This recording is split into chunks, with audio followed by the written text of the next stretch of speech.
భారతదేశాన్ని చూస్తే భయమేస్తోందట. ఎవరికో తెలుసా? అమర్త్య సేన్, మహా ఆర్థికవేత్త. అయ్యగారి విధానాలన్నీ విఫలమే. కానీ ఆయన గారు చెప్పేటటువంటి వాటికి, ఎందుకంటే ప్రపంచ స్థాయి అవార్డు వచ్చింది కాబట్టి ఆటోమేటిక్గా మేధావి. కరెక్ట్, మనకంటే పెద్ద మేధావి. కాకపోతే ప్రాక్టికల్గా చూసేటప్పటికి మేధావులు ఎవరు ప్రభుత్వాలను ఏలలేరు. ఎందుకు? వాళ్ళు చెప్పేవన్నీ కూడా ప్రాక్టికల్గా అసాధ్యమైంది. ఊహాతీతమైనటువంటి ఆలోచనలు చేసేవాడే మేధావి కింద కీర్తించబడతాడనమాట. మామూలుగా మనం పిట్టల దొరలు అంటాం, కానీ అది గొప్ప విజన్ అన్నటువంటి కోణంలో జరుగుతూ ఉంటుంది. ఇప్పుడు అమర్త్య సేన్ గారికి భారతదేశంలో ఏం తేడా వచ్చిందంటే, మతపరమైన విభేదాలు పెరిగిపోతున్నాయట.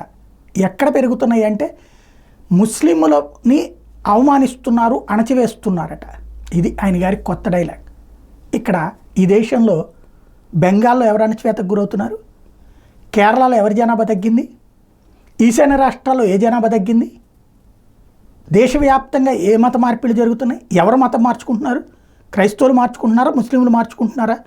హిందువులే కదా ఆ వర్గాల్లోకి మత మార్పిడులకు గురవుతోంది. అది సామ దాన భేద దండోపాయాల ద్వారా జరుగుతుంది.